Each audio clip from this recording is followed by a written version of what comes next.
Happy 60th birthday. Thanks so much for always taking care of us no matter where you are in the world, no matter who we are. We love you so much.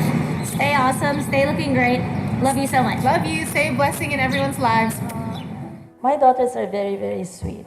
And the video wasn't very clear, but I've said, they've never asked or demanded any material things from me. They're, all they want is time. But, being a single mom, I have to take care of the business, and I have to take care of them, and I have to take care of the house, and of course, myself. So, with 4 functions, I think 24 hours is not enough. And truly, I'm very blessed with 2 wonderful daughters. Sometimes we have fights, and they will say, "Mommy, yeah, we're sometimes rude, fresh, but did we really give you a serious problem? Like we didn't go drugs, we studied well, and we didn't get pregnant." So I'm thankful to God for that. They asked me, "Ma, what do you want for birthday?" And I said, I would like us to go to Holy Land, and I think that would be enough birthday gift for me. I said, the 3 of us to Holy Land, I think that's very fulfilling for me. So my sister, Maribel, and her husband, Bob, went, and together, of course, how do you go to Holy Land without a priest? So, of course, Father George is very gracious in spite of his thesis, in spite of being invited to New York for a talk and preparing all these 5 publications that he has to publish. He graciously joined us. So, they're not here, and I told them it's okay and no problem, because what's the most important part of that birthday celebration is being together in the Holy Land. Tonight, I celebrate life. Life that is not easy. And I think nobody has an easy life. Scott Peck, in his book, The Road Less Traveled, the first line on that book says, "Life is difficult." And he says, the moment we accept that, it'll be easier to understand life. And so, reaching 60, I'm very, very happy. I'm very happy because I feel I've gone through it. And I feel and I think there's nothing worse than that would come. But even if there is, I think that has deepened my faith. And I always tell people, my life and my journey will never be a journey without the story of God. And I don't want to sound preachy, and I don't want to sound anything. For who I am right now and where I stand, God has pulled me out of it. People I have to thank for my parents. Nobody's perfect, but I'm thankful for having my dad and my mom. My mom and my dad are very, very hardworking, and we got that in the family. My dad said, "You are not very, very intelligent, but you are hardworking." I said, "My children are not very intelligent, kasi nobody is summa cum laude. Nobody is pat cum laude." But he said, "You are all very hardworking." And I said, "Pa, that's already something. Would you rather have intelligent and lazy children?" But I'm thankful for the good genes and the bad genes. Poor eyesight, bad back, poor stomach, inherited all those weak lungs. But in spite of this all, And with all this, the journey of life has been wonderful for me right now, for me to say that.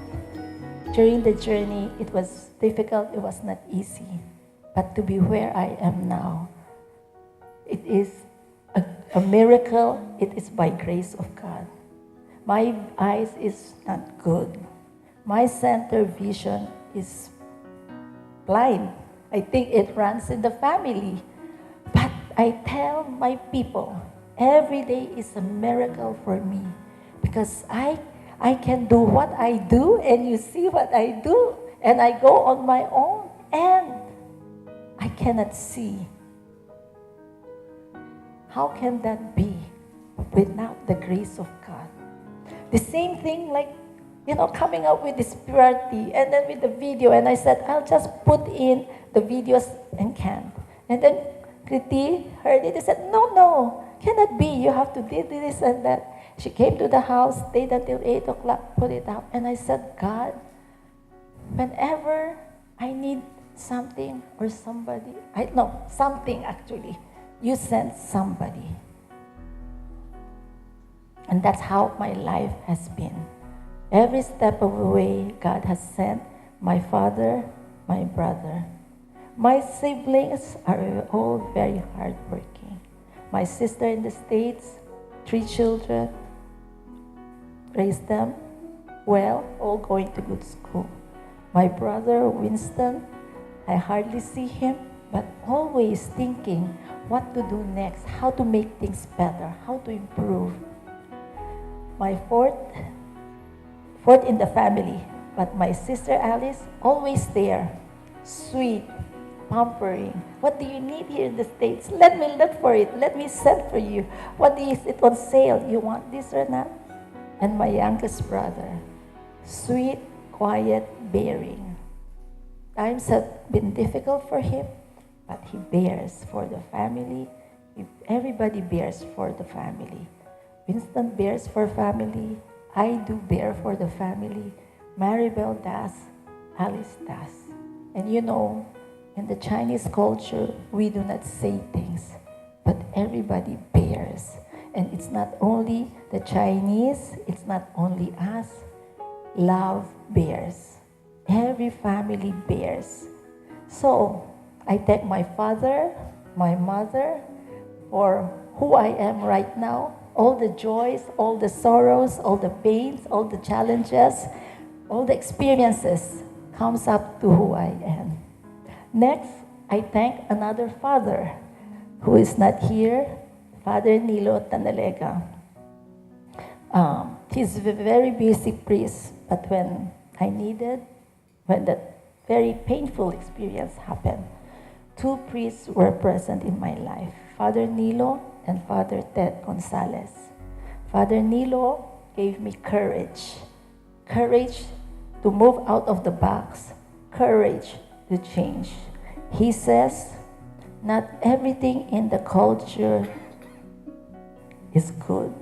Sometimes what is in the culture hurts. So, what hurts, you have to change. And I was arguing, Father, how can you change this? How can it be that way? No, my mind could not think beyond that. But little by little, it becomes clear. What are your priorities? What is the well-being of a person? Of course, from my background. Father Ted is a very silent person, quiet. And they always joke, he was patient with me because one of his ears is deaf. So they would kid that, when I go there, he will put the deaf ear so I can talk endlessly. Well, the time when it was very painful and I needed someone to talk to, he was there. And he said, always choose the loving act, even if you do not have courage, even if you don't feel it. Of course, if you do not have courage, it's easier, I think, than if you don't feel it. But, little by little, patience until I get here. So I have my father, my priestly father, and Father George. as I shared early in the Mass, Father George works in his silent ways. Always when I complain, go to the Blessed Sacrament. Go to the Blessed Sacrament. And there, so my understanding of the Eucharist deepened. The relationship with God is more sensitive because in the silence of the Blessed Sacrament, I was guided all the time and unexpectedly. And it brings to a deeper relationship. Of course, we will not forget the Divine Mercy wherein he got, that was my penance. Is it okay to share? 9 days novena to the Divine Mercy. So much to be thankful, so much to be grateful for. And of course, we will never forget my mom, where I got her good looks. Hi, Ma. What's yung di sweet? And so I wasn't really planning, and then I said no. I'm coming to 60, and I'm not going to go this way again. So celebrate life, and I thank everybody who's here, who made an effort, special effort to come, make, without a driver, they made ways, say excuses, Mayet, to her mom to be with us on their regular Friday dinners. Thank you very much. Life is a journey. And, it depends on how you want that journey to be. And I tell you, even if you walk with Jesus, you will still have problems. You still have all the things that comes into the world and to our life. But the difference is you face these problems, you face these challenges with joy because you know you don't walk alone. So my thank you gift for this celebration is your donation, which we're going to go to the missionary congregation of the Blessed Sacrament, where Father George belongs. He's the only priest here from his congregation doing his thesis, his PhD in clinical psychology, all on his own. And I thank the congregation for having Father George. And as a gratitude and thank you to the missionaries, all the gifts and donation will go to their congregation. Thank you, Father George, for being a priest. Thank you, Pa, for being a father. And thank you, everybody, for being present here. Thank you.